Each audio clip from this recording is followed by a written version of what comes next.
Good evening. Today we are talking about a relatively rare swelling occurs at supraauricular area. Acknowledgement by Dr. Amir Gurjan, Dr. Azzuddin. This is a 17-year-old boy presented to us with a history of right tendinomastoidectomy that has done since 7 years. The boy complained of supraauricular swelling that appears 2 years after the operation. By examination, the swelling is soft, cystic, with well-defined borders. It had no signs of inflammation. It wasn't red, not tender, not hot. And his cystoscopy shows the signs of previous operation, mastoidectomy, and there was no trail. We had a trial of aspiration, but unfortunately it failed. So we sent him for ultrasound that showed a cystic swelling around 4 by 2 centimeter. It showed regular thin capsule. The content was turbid fluid, and there were clear surrounding fat, no infiltration to the internal auditory canal or external or to the ear. The patient BTA showed a right severe mixed hearing loss, which the left side was normal. And his CT didn't give us much more information about the swelling. It showed the signs of the previous mastoidectomy, the bulked volume of the right mastoid process, erosive changes with residual sclerosis of the secret chain, still intact tympanic tegment tympani with no intracranial extension. The patient underwent MRI, and it showed a cystic lesion within the extracalvarial soft tissues at the right temporal region.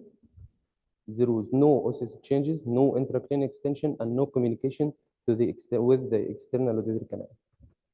It shows also the visual restriction, so you get more comfortable to proceed for excisional biopsy of this swelling. And it showed the swelling soft and cystic around 4 by 2 centimeter. Send for histopathological examination and revealed that it was a cystic lesion lined by keratinized stratified epithelium. It shows no adnexal structures, no cholesterol clefts, no neoplasia, and the final diagnosis was an epidermoid cyst.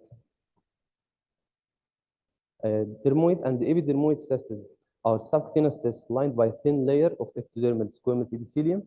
Epidermoid cysts have a cheesy material composed of sebum and epithelial debris, but dermoid cyst contains hair, sebaceous, sweat glands, also squamous epithelium.